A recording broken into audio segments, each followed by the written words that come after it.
Le message que vous allez écouter a été prêché à l'origine par John MacArthur de Grace Community Church, qui se trouve au sud de la Californie. John est pasteur, auteur, président du Master College and Seminary. Il est également le prédicateur principal de Une grâce pour vous, un ministère d'enseignement biblique par les médias diffusé dans le monde entier. Ce message, traduit en français, vous est présenté par Une grâce pour vous et ses partenaires. Après cet enseignement, nous vous communiquerons les informations qui vous permettront de vous connecter sur le site Une grâce pour vous. Maintenant, écoutez l'enseignement de John MacArthur qui vous expliquera la vérité de Dieu au travers des versets bibliques.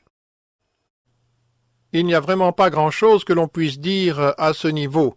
J'ai l'assurance que ceux qui ont planifié cette conférence et qui ont rendu possible ce ministère, qui ont parlé et prêché et enseigné, et qui ont dirigé les interviews, ont touché les points que nous voulions vraiment toucher. Et je suis profondément reconnaissant à tous ceux qui sont passés sur cette plateforme. Je dois leur exprimer cette reconnaissance. Ils nous ont bien servi avec diligence, longuement préparé des cœurs et des pensées pour parvenir à ceci. Et nous sommes très reconnaissants. Ce sont des hommes qui sont constamment engagés à fond dans le ministère.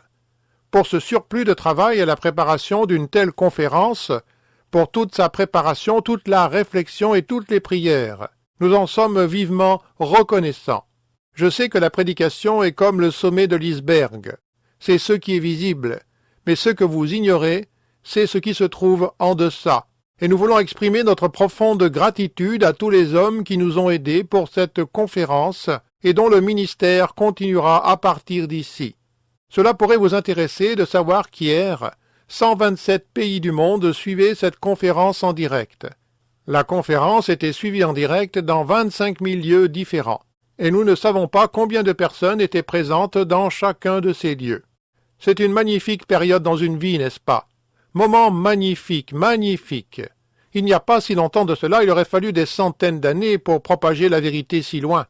Pas si longtemps de cela. Il aurait fallu peut-être quelques années, ou des mois, ou des semaines. Mais simultanément, c'est vraiment magnifique. Alors merci à tous les orateurs. La bonne nouvelle est que tout ce que nous avons dit a fait le tour du monde. C'est une responsabilité vraiment énorme pour nous. Mais ces hommes s'acquittent de leur responsabilité avec noblesse, comme serviteurs du Seigneur. Ce qui a été dit devait être dit, et a été dit comme il se devait, et nous en sommes émus.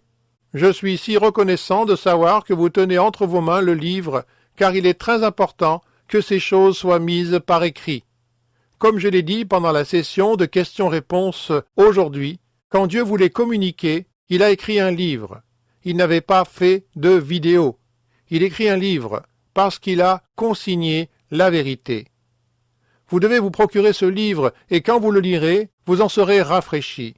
Vous serez l'extension des experts pour porter ce message aux extrémités de la terre où le Seigneur vous permettra d'aller. Nous avons dans cet auditorium des gens d'au moins 30 nations et de tous les coins de notre pays en Amérique du Nord. Vous serez une force pour porter cette vérité. Vous serez aidé par ce livre qui est soigneusement écrit, documenté avec des notes en bas de page. Il faut que vous le lisiez très attentivement. Je crois que le cas que nous avons abordé cette semaine pourra résister à toute vérification, si intense soit-elle, et j'invite toute personne qui a entendu ce qui a été dit et qui trouve difficile à croire de prendre une Bible afin d'examiner minutieusement les arguments qui sont contre la parole de Dieu. Nous acceptons cet examen. Le but primordial de cette conférence est d'aider l'Église. Je ne me fais pas d'illusions sur la compréhension des non-croyants de ce dont nous parlons. Et comme nous l'avons dit, il y a beaucoup de non-croyants dans ce mouvement. Je ne m'attends pas à ce qu'ils comprennent la vérité. Je ne m'attends pas à ce qu'ils désirent connaître la vérité, qu'ils aient faim de la vérité ou à ce qu'ils cherchent la vérité. Ce n'est pas ce que font les non-croyants, à moins d'y être poussés par le Saint-Esprit. Cependant, nous voulons aider l'Église. Nous nous sommes adressés aux personnes qui croient que la Bible est la parole de Dieu, et qui croient que Dieu s'est révélé clairement de façon constante et sans contradiction.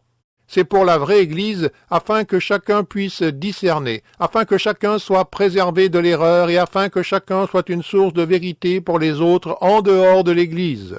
Nous nous sommes adressés au peuple de Dieu, la vraie Église de Dieu dans le royaume plein de blé et d'ivraie. En réponse à cette conférence, au cours des dernières heures et des derniers jours, il y a eu des attaques, et nous n'avons pas pu y échapper. Comme vous le savez, ces attaques se manifestent sur Internet. Je voudrais juste m'adresser à ces personnes. Je veux un peu vous parler du fond de mon cœur ce soir. Steve Lawson m'a demandé ce que je ressentais au sujet de ce que j'allais dire et j'ai répondu. Il est difficile à répondre puisque je ne sais pas ce que je vais dire, mais je vais dire ce qui est dans mon cœur. Je pense qu'il est important de répondre aux critiques qui se sont levées. Je peux le faire en les étiquetant d'un mot et ensuite vous donner une brève réponse. La première chose qui apparaît évidente est que nous sommes accusés de ne pas aimer. Mais je peux vous dire que la chose la plus aimable que je puisse faire à quelqu'un est de dire la vérité à l'autre. C'est ainsi qu'agit l'amour. Il n'est pas aimable de laisser les gens dans les ténèbres et dans l'erreur. Nous disons la vérité avec amour, et il ne s'agit pas seulement de l'attitude ou du ton avec lequel nous la disons. Dire la vérité est un acte d'amour pour délivrer les gens de l'erreur. Dans Acte 20, Paul avait rencontré des anciens d'Éphèse et leur a dit « Vous savez de quelle manière, depuis le premier jour où je suis entré en Asie, je me suis sans cesse conduit avec vous, servant le Seigneur en toute humilité, avec larmes, sachant que de milieu de vous se lèveront des hommes qui prononceront des paroles perverses, pour entraîner les disciples après eux. » En fait, pour être pasteur ou ancien dans l'Église, selon Tite 1, il est un devoir d'avoir les qualifications du pasteur, d'avoir la capacité de dénoncer l'erreur et d'avancer des arguments bibliques pour soutenir son propos. Voilà comment prendre soin du troupeau, voilà comment le protéger. Nous avons aussi été accusés de susciter la division. Je suis d'accord. La vérité est de nature à diviser. C'est la raison pour laquelle Jésus avait dit « J'ai apporté une épée pour diviser le peuple, diviser les familles. » La vérité est naturellement séparée de l'erreur et il est plus important d'être divisé par la vérité que d'être uni par l'erreur. Je comprends que la vérité crée la division. Je me souviens, il y a des années, quand j'ai écrit le livre « L'Évangile selon Jésus », un prédicateur éminemment évangélique que vous connaissez peut-être tous m'a invité à déjeuner. Il m'a dit « Tu as divisé le corps de Christ ». Et j'ai répondu « Puis-je te poser une question ?» Il a dit oui. Et j'ai demandé si ce que j'avais écrit était vrai. Est-ce que c'est vrai? Je n'ai que cette seule question. Évidemment, la vérité divise. Elle établit immédiatement la séparation entre l'erreur et la réalité. Une troisième critique a été reçue. Elle avance que la Bible n'est pas claire sur cette question, et qu'à une conférence comme celle-ci, le fait que certaines personnes bien connues et même des savants de la Bible bien connus soient en désaccord avec nous démontre que les Écritures ne sont pas claires à ce sujet. Je répondrai en disant que si le sujet n'est pas clair, comme le prétendent certains, il n'est devenu flou que sous l'influence de faux enseignants. Il était clair pour les apôtres. Il était clair pour les pères de l'Église primitive. Vous lirez leurs citations à la 4e couverture du livre. Il était clair pour les réformateurs. Il était clair pour les puritains. C'est clairement décrit dans les credos comme la Confession de Westminster. Il était clair pour les théologiens érudits, nobles, réformés, qui sont cités comme B. Warfield. Il était clair pour Spurgeon. Il était clair pour Jim Boyce à une époque plus moderne. Il était clair pour R.C. Sproul. Est-il maintenant devenu flou à cause d'Aimé Stemple McPherson, Catherine Kuhlman, Jimmy Swaggart, Jim Baker, Kenneth Copeland? C'est une idée grotesque. Dans le courant de la vérité de l'histoire de la sainte doctrine, ce sujet a toujours été clair comme de l'eau de roche. Une accusation porte sur le fait que nous parlons d'une chose qui ne s'applique qu'à la frange excentrique du mouvement. Ce n'est manifestement pas vrai. Il y a une erreur dans ce mouvement et elle englobe tout le mouvement. Comme nous l'avons entendu aujourd'hui lors de la séance des questions-réponses, 90% des personnes connectées au mouvement charismatique dans le monde s'approprient l'évangile de prospérité. 24 ou 25% renient la Trinité. 100 millions d'entre elles sont catholiques romaines. Comme Nathan, faites le calcul. Il ne s'agit pas d'une petite partie. Le mouvement est là et il grandit rapidement. D'autres ont dit « Vous vous attaquez au mouvement qui nous a apporté une adoration si riche, pour dire que cette musique venue du mouvement charismatique enrichit l'adoration de l'Église. » Bien, je me permets d'être en désaccord. Je suis convaincu que le style contemporain de la musique charismatique est le point d'entrée de la théologie charismatique dans les églises. Si vous achetez la musique, la théologie suit parce que vous mettez subitement à chanter les mêmes chants, vous écoutez les mêmes artistes, vous expérimentez les mêmes émotions, les mêmes sensations. Une église pourrait ne pas être charismatique, mais toute la musique, le style est exactement le même que dans une église charismatique. C'est le début. Montrez-moi une église qui a une forte déclaration doctrinale, une déclaration doctrinale historique, et je vous montrerai une église hésitante à embrasser même la musique. Montrez-moi une église qui aime de grands cantiques, une grande théologie chantée, et je vous montrerai une église hésitante à embrasser la musique du mouvement charismatique. Et parce que la musique n'y entre pas, la théologie n'y entre pas non plus. C'est la porte d'entrée de la séduction. Il existe une belle musique contemporaine et nous devons et pouvons la chanter. Mais quand elle est sans critique, quand c'est une musique qui ne concerne pas l'esprit mais plutôt la chair, quand elle n'est pas basée sur la vérité comprise mais sur les émotions ressenties, elle provoque des sensations qui sont en harmonie avec le mouvement charismatique et qui ouvrent la porte à ce genre de choses. Si nous chantons tous la même musique, comment pouvons-nous donc nous diviser?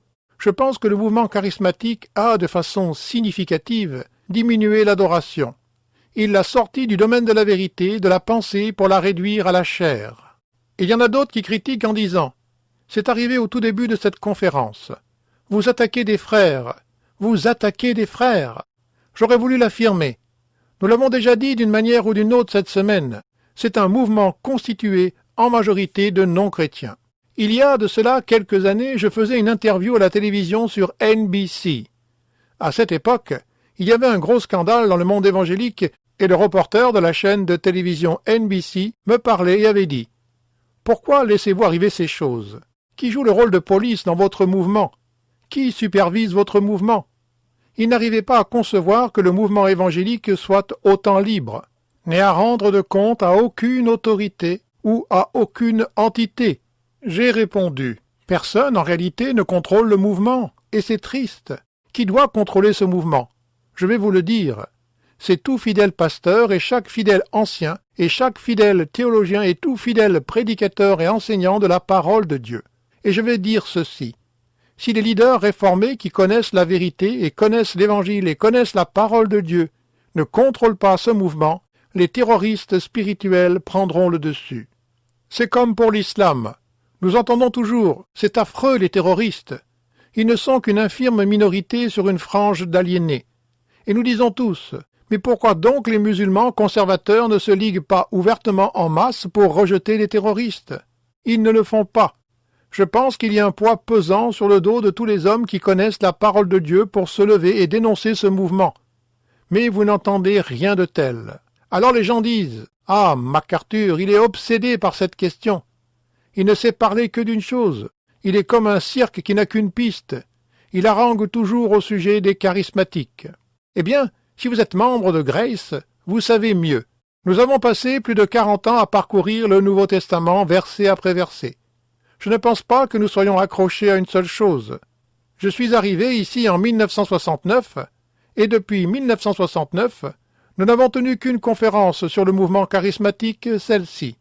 Elle est survenue tard, vraiment tard, elle survient très tard. Nous pensons une plaie qui aurait dû l'être il y a longtemps, mais nous avons essayé d'exercer la patience. Je n'en fais pas une fixation, et en passant, j'ai été accusé de cela hier alors que nous n'en parlions que depuis 2 jours en 45 ans. Il y a d'autres sujets qui nous occupent, comme exalter Jésus-Christ et prêcher tout ce qui se trouve dans la parole de Dieu. Et nous avons ensuite été accusés d'offenser les gens et de blesser leurs sentiments. Je ne le fais pas délibérément. Une fois, j'avais été présenté par un leader charismatique en ces termes. « Voici mon ami John MacArthur, qui est plus gentil en tant que personne que dans ses sermons. J'espère que c'est encore vrai. J'espère que je dispense la vérité avec bienveillance. J'espère que je dispense la vérité avec amour. Mais quand j'ouvre la parole de Dieu, elle doit parler. Et pour être honnête avec vous, je me soucie de ce que ressentent les gens. Les offensés me gênent, mais pas autant qu'offenser Dieu. C'est un mouvement aliéné. Je ne veux pas entrer dans toute cette histoire, mais j'y ai beaucoup réfléchi ces derniers temps. Il y a un mouvement d'enseignement saint, d'une doctrine sainte, une saine théologie qui remonte jusqu'aux apôtres. Elle traverse Athanas et Augustin, Luther et Calvin et jusqu'à la Réforme et aux réformateurs. Ce courant continue de couler, comme nous l'avons entendu hier soir, et tout semble clair pour les puritains. Il coule par l'Assemblée de Westminster, il coule sur le chemin de Charles Spurgeon, David Martin, Lloyd Jones, et continue de couler. Il coule par la vie des personnes comme S. Lewis Johnson, Jim Boyce, et d'autres noms que nous avons cités. Il coule aujourd'hui par R. C. Sproul et d'autres, et c'est cela le courant de la Sainte Doctrine. Nous savons qui sont les héros de cette génération dans ce courant. Vous avez entendu parler d'eux cette semaine. Nos héros appartiennent à ce même courant. Nous remontons à John Rogers. Nous remontons aux 288 martyrs Mario. Nous retournons au livre des martyrs de Fox, et nous versons des larmes sur les pages de ce livre quand nous voyons le sort qui était réservé à ceux qui véhiculaient la vérité à un aussi grand prix à la génération après eux. Nous éprouvons un amour profond et durable pour une personne comme William Tyndale, pour ce qu'il a fait. Voici nos héros. Mais vous devez comprendre cet autre courant évangélique qui remonte aux environs de 1966, quand les hippies sortis de San Francisco sont apparus dans le comté d'Orange, rejoints la chapelle du Calvaire. Nous avons vu naître un groupe informel de jeunes gens aux pieds nus, drogués, disant à l'Église comment elle doit fonctionner et agir. Les zigmes étaient tabous, les costumes aussi. Pour la première fois dans l'histoire de l'Église, la conduite s'est conformée à une sous-culture née du LSD et de la marijuana, à San Francisco, puis a migré au sud de la Californie. C'est un courant totalement différent. Il a créé une église orientée vers la culture, définie par la culture. Il crée le type d'église qui cherche à être aimable, qui prend une branche de la vigne et la vigne conduit aux excès du mouvement charismatique contemporain. C'est un courant totalement différent. Ce ne sont pas nos héros. Je ne retournerai pas à Lonnie Frisbee, qui a fondé le mouvement de Jésus et qui est mort du sida en tant qu'homosexuel. Je ne vais pas y retourner, ce n'est pas mon propos, mais c'est le courant qui a produit le mouvement ecclésial lié par la culture, poussé par le peuple. Et bien qu'il y ait des bons et des mauvais, des meilleurs et des pires éléments, c'est de là qu'il découle. Nous sommes très différents, nos héros sont très différents. Nous savons qui sont les nôtres, et si vous êtes en sécurité, vous dites être de ce côté, et vous êtes effectivement de ce côté. Alors vous avez la responsabilité de rester fidèle à cette merveilleuse histoire. Si quelqu'un doit contrôler ce mouvement, ce doit être des personnes d'ici. Ceci me préoccupe tellement, et si vous n'avez pas encore remarqué, j'ai écrit un 12e chapitre dans le livre. Je veux que vous lisiez le livre, mais le chapitre introductif est intitulé « Lettre ouverte à mes amis continuationnistes ». Qui sont mes amis continuationnistes ? Les personnes qui sont mes amis, mes véritables amis que je respecte, qui ont apporté une grande contribution à l'Église, au corps de Christ, qui nous ont tous enseignés, qui m'ont enseigné et qui ont assuré le ministère avec moi, main dans la main, avec qui j'ai prié parfois des heures durant, avec qui je me suis entretenu, avec qui j'ai parlé, martelé des convictions. Mais ils s'appellent continuationnistes parce qu'ils veulent embrasser le mouvement charismatique. Je veux suggérer qu'ils n'aident pas. Nous avons besoin qu'ils aident à superviser ce mouvement. Et dans ce dernier chapitre, lettre ouverte à mes amis continuationnistes, j'énonce 8 affirmations importantes pour lesquelles ils doivent nous aider. Premièrement, la position des continuationnistes donne une illusion de la légitimité du mouvement charismatique. Quand vous dites « je suis continuationniste », vous donnez du crédit à ce mouvement. Il faudrait peut-être quelque peu le contenir, il faudrait le contrôler. Mais lorsque les continuationnistes conservateurs théologiquement respectés, qui représentent une infime minorité dans le mouvement charismatique, quand ils valident ce mouvement, tout le mouvement acquiert le respect à cause de ces personnes. Et vous avez ensuite cette jeune génération de jeunes agités, des jeunes gens réformés qui s'infiltrent et s'attachent à leurs héros, ouverts à ce mouvement charismatique et qui affirment la continuation des dons de miracles. Et ainsi, ils suivent leurs héros. Et soit ils embrassent cette idée de continuation, soit ils sont ouverts à cette idée. ce qui ne fait d'ailleurs aucune différence. Lorsque les érudits continuationnistes notables accordent de la crédibilité aux interprétations charismatiques ou n'arrivent pas à condamner directement les pratiques charismatiques non bibliques, ils procurent une couverture théologique à un mouvement qui représente un danger de mort. Deuxièmement, la position continuationniste dégrade la nature miraculeuse des véritables dons que Dieu avait déversés sur l'Église du premier siècle. Et nous résumons avec ces affirmations ce que vous avez entendu cette semaine. La position continuationniste dégrade la nature miraculeuse des véritables dons que Dieu avait déversés sur l'Église primitive. Nous savons que Dieu donnait la révélation à l'époque de Jésus et des apôtres. Et les dons, les signes et miracles avaient pour objectif de valider ceux qui proclamaient et écrivaient cette révélation. Hébreux 2, verset 3. Je le lis. Annoncé à l'origine par le Seigneur, qui nous a été confirmé par ceux qui l'ont entendu, Dieu appuyant leur témoignage par des signes, des prodiges, des miracles variés, et par des communications du Saint-Esprit selon sa volonté. Maintenant, écoutez, ce texte est vide de sens, vide de sens. Si les signes, les prodiges, les miracles, les langues, les prophéties et la guérison appartiennent à tout le monde, et s'ils sont, de nos jours, l'expérience de tout le monde, il est vide de sens, il n'est un signe de rien.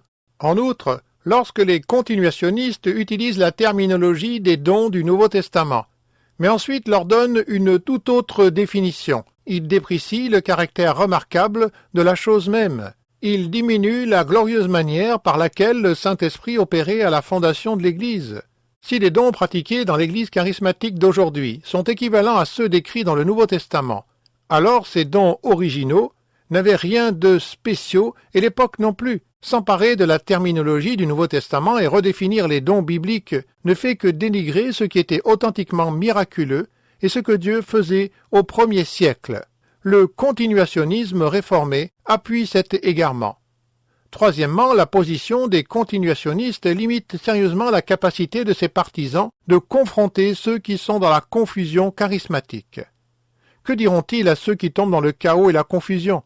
Dans le livre, vous lirez certaines des choses les plus bizarres qui ont été proférées comme étant des expériences spirituelles par certains charismatiques des plus connus, dont l'un était ici aujourd'hui même. Vous allez lire à ce sujet les choses les plus bizarres qui devraient être dénoncées en bloc.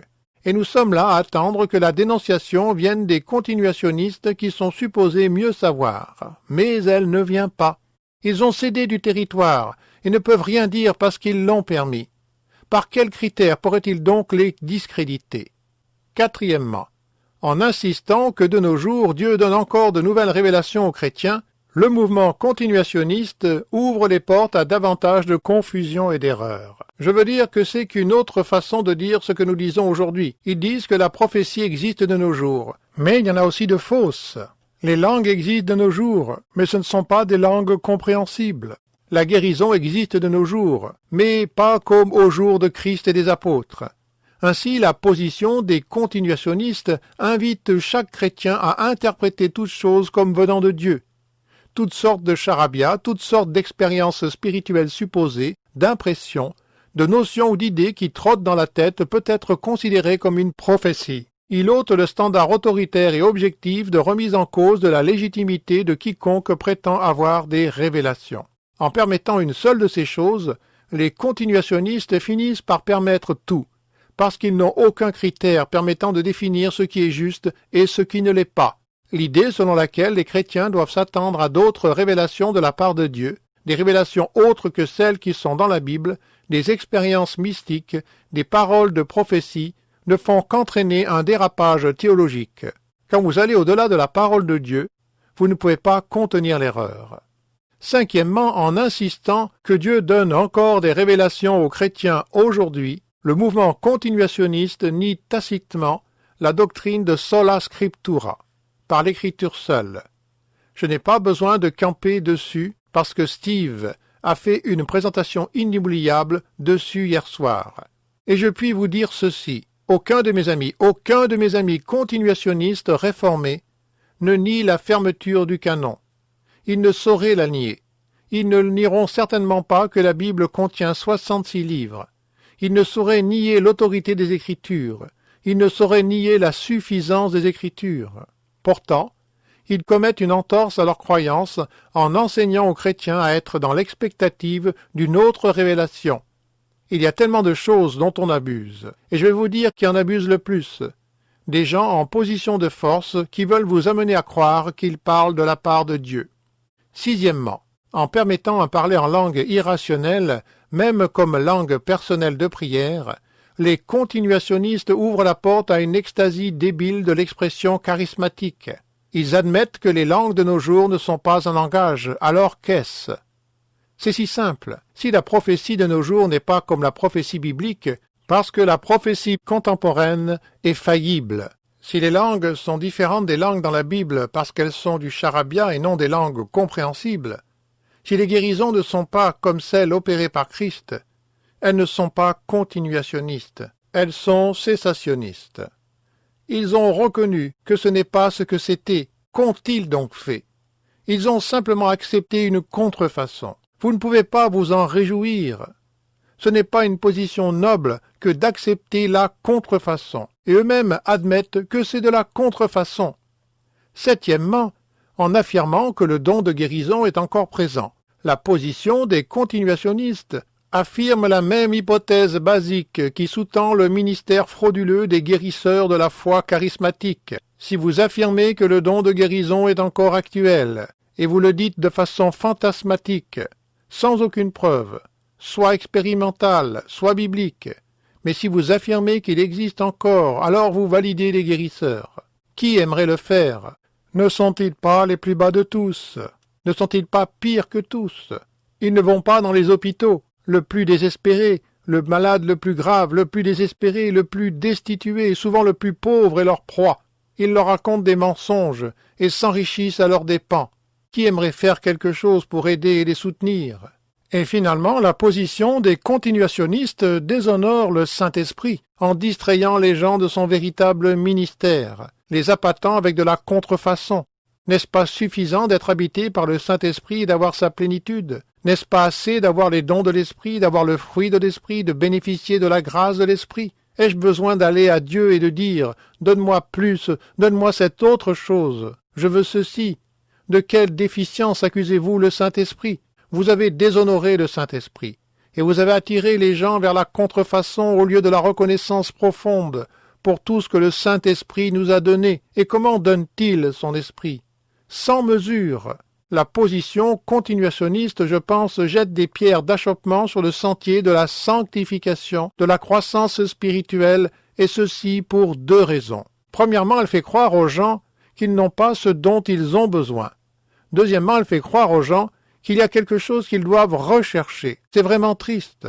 On pourrait en dire encore plus, et vous lirez plus de détails dans le livre. Je suis cependant convaincu que le plus grand mouvement charismatique a ouvert l'accès à plus d'erreurs théologiques. Écoutez bien, plus d'erreurs théologiques que toute autre aberration doctrinale de cette ère moderne. Le libéralisme était mauvais, la psychologie était mauvaise, le cuménisme était mauvais, le pragmatisme était mauvais, le mysticisme était mauvais. Rien n'est aussi mauvais que le mouvement charismatique à cause de son impact extensif. Et une fois que ce type d'expérimentalisme a de l'emprise, il n'y a aucune branche d'hérésie ou de méchanceté qui ne rentrera pas dans l'Église. Cette théologie charismatique devient un feu étranger de notre génération et les chrétiens évangéliques n'ont aucune raison de flirter avec ce mouvement, à quelque niveau que ce soit. Et je pense que l'heure est arrivée pour la vraie Église de réagir. L'heure est arrivée pour que ceux qui se tiennent sur les épaules des réformateurs dans chaque domaine de leur théologie soient fidèles à la théologie de la réforme dans tout son riche contenu. Si nous plaidons allégeance aux réformateurs, alors nous devons nous conduire avec le même niveau de courage. Ne vous appelez pas calviniste, charismatique.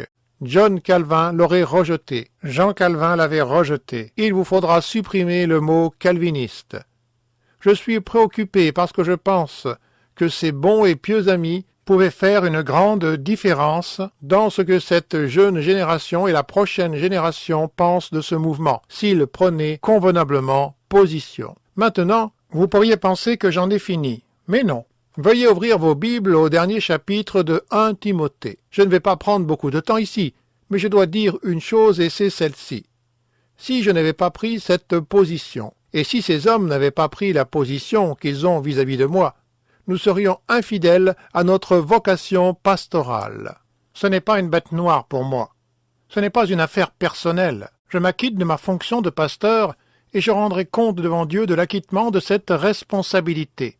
Alors que Paul arrive au soir de sa vie, comme Conrad le disait plus tôt, il écrit à Timothée, il passe le relais, il transfère le manteau. Il rappelle à Timothée dans 1 Timothée 6 que cela a été un combat. Ça a été un combat, un bon combat. Il l'appelle la foi. Cela a été une bataille. Ensuite il dit dans Timothée 6, au verset 20, « Ô Timothée, garde intact ce qui t'a été confié. » De quoi parle-t-il? Que voulez-vous dire par « ce qui t'a été confié » Littéralement, garde le trésor. Quel trésor? La révélation divine. Garde le dépôt qui a été fait dans ta pensée, la vérité divine, et évite les discours creux et les arguments de ce qu'on appelle à tort la connaissance, car ils sont contraires à la foi. Pour s'y être attachés, plusieurs se sont égarés très loin de la foi. Voilà comment il signe la première épître, qu'il écrit à Timothée pendant qu'il passe le relais. La dernière parole, garde le trésor de vérité, évite les discours creux et les arguments de ce qu'on appelle à tort la connaissance, car ils sont contraires à la foi. Pour s'y être attachés, plusieurs se sont égarés très loin de la foi. C'est une responsabilité fondamentale de l'homme de Dieu d'être le gardien du trésor, en protégeant le trésor de son vivant pour le transmettre aux générations suivantes. Paul se fait du souci pour Timothée. Ainsi, après avoir écrit à Tite, qui est l'avant-dernière des épîtres de Paul, il écrit une dernière lettre à Timothée. 2 Timothée. Regardez-le. Une dernière lettre.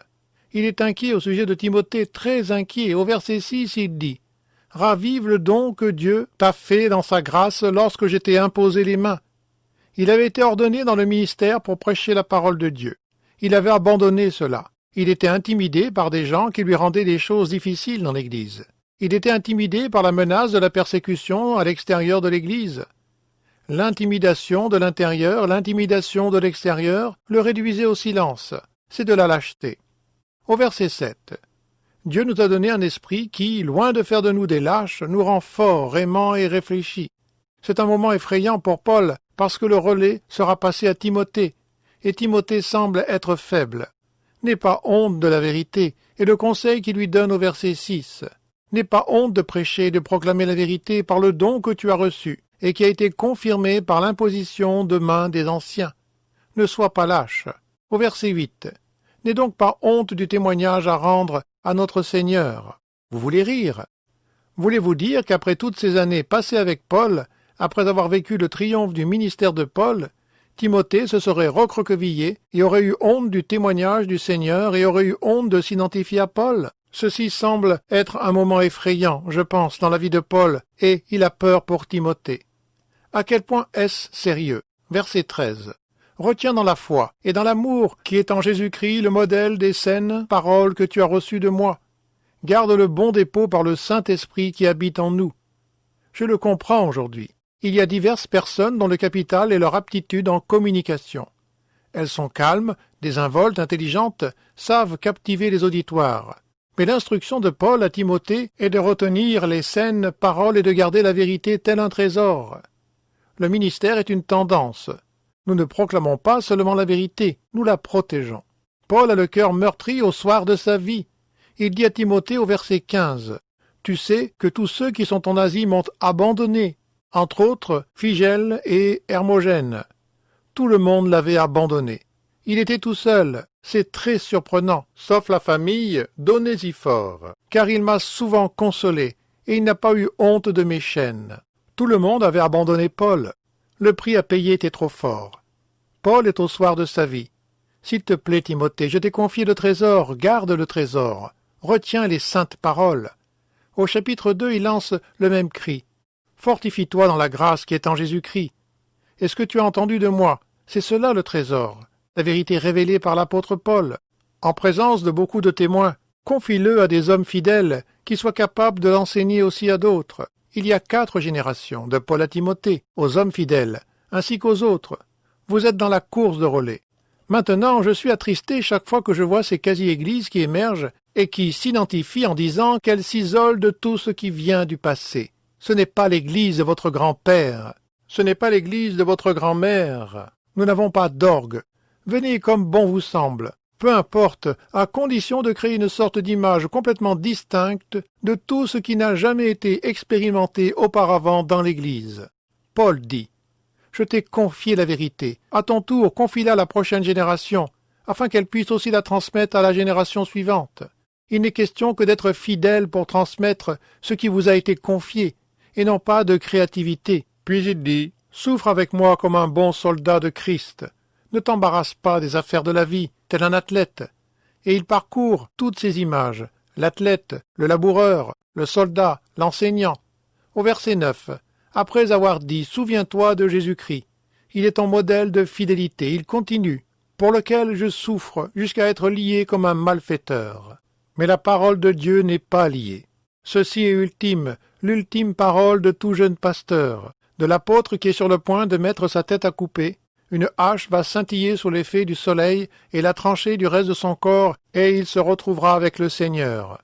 La prochaine génération sera entre les mains de Timothée. Je pense à cela quand je vois le caractère et le style de ces hommes qui sont pasteurs. Que sera la prochaine génération si ce qu'elle reçoit est entre leurs mains? Que doit faire Timothée? Verset 14. Voilà ce que tu dois rappeler, en adjurant devant Dieu qu'on évite les disputes de mots qui ne servent à rien, sinon la ruine de ceux qui écoutent. Efforce-toi de te présenter devant Dieu comme un homme qui a fait ses preuves, un ouvrier qui n'a pas à rougir et qui dispense avec droiture la parole de vérité. Voilà. Retiens la sainte doctrine, garde le dépôt, dispense la vérité avec droiture. Voilà le mandat. Évite une fois de plus, évite les disputes de mots qui ne servent à rien. Elles ne peuvent conduire à la fin qu'à l'impiété. Les disputes de cette nature se propagent comme une gangrène. Elles causent d'énormes dégâts, éloignent les gens de la vérité. Puis au verset 20, il est écrit « Dans une grande maison, il n'y a pas seulement des vases d'or et d'argent, mais il y en a aussi de bois et de terre, les uns pour un usage noble et les autres pour un usage vil. Puis-je être un peu grossier juste une minute ?» Chaque maison dans l'Antiquité avait ce type de vase. Il n'y avait pas de plomberie pour faire entrer l'eau ou faire sortir les déchets. Il y avait donc des vases d'or et d'argent. Les vases d'or et d'argent étaient destinés à un usage noble. On y mettait et servait de la nourriture. Les vases de bois et de terre étaient destinés à un usage vil. Ils servaient de poubelle. Ils servaient à recueillir des déchets. Que voulez-vous être? Voulez-vous être un pot de chambre ou voulez-vous être un plateau d'or? Si donc quelqu'un se purifie, que voulez-vous dire? Se purifier de quoi? De l'influence des discussions vaines qui mènent à l'impiété et des discussions qui se propagent comme une gangrène. Si vous vous en purifiez de l'influence des choses non bibliques, vous serez un vase d'un usage noble, sanctifié, utile à son maître, propre à toute bonne œuvre.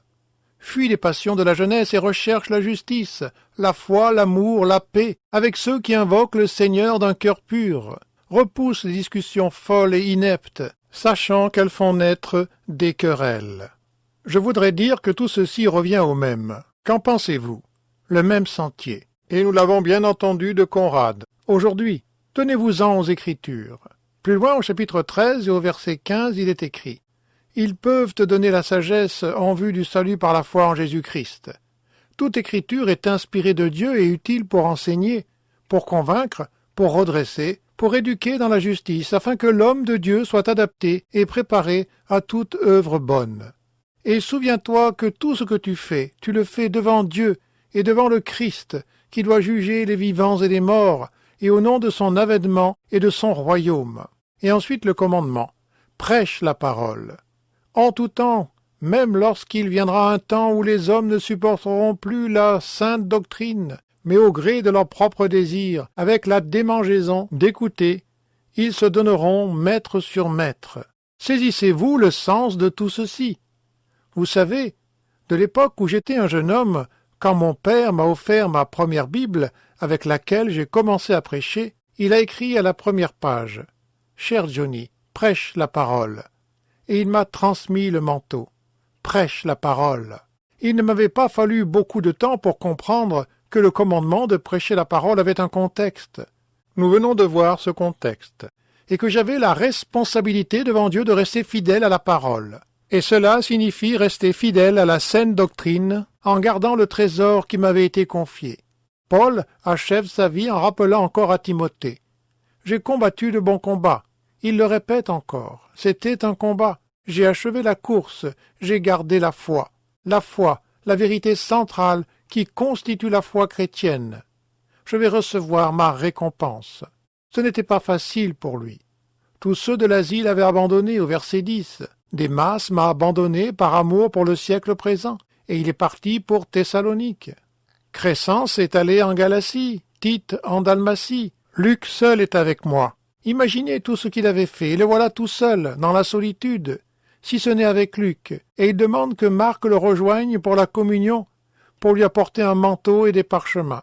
Dans ma première défense, personne ne m'a assisté, mais tous m'ont abandonné. Qu'il ne leur en soit pas tenu compte.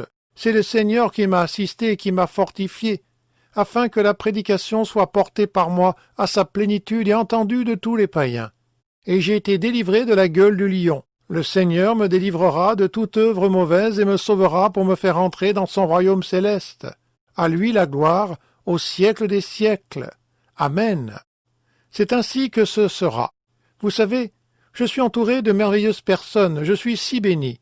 Je ne peux pas dire comme Paul, tous m'ont abandonné. Je suis béni. Je n'ai pas été abandonné par tout le monde. Mais je pense que tous ceux qui prennent position sur des questions de cette nature savent ce que signifie être dénigré, diffamé, attaqué et agressé. Et au bout du compte, nous disons tout simplement « Fortifie-moi, Seigneur ». Vous devrez le faire. Vous pourriez tous vous retrouver isolés, essayant de prendre position par rapport à cette question. Le Seigneur vous fortifiera et récompensera votre fidélité. Quelle lettre touchante pour Timothée! Si vous vous demandez quelle était la réponse de Timothée, la réponse se trouve à la fin de l'épître aux Hébreux, quand son auteur écrit ceci dans Hébreux 13, verset 23. « Sachez que notre frère Timothée a été relâché. » D'où? De la prison. Timothée a fait de la prison. Il a été relâché. Timothée avait eu son don pour éviter cela. Il était un lâche au moment où Paul lui écrivait. C'est ce qu'il essayait d'empêcher. Il reçut cette lettre, et je pense qu'elle avait saisi son cœur. Je pense qu'il est devenu courageux et a été emprisonné.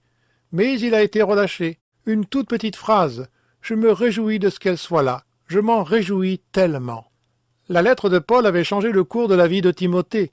Puisse-t-elle faire autant pour vous, pour nous tous. Gardons le trésor, retenons les saines paroles.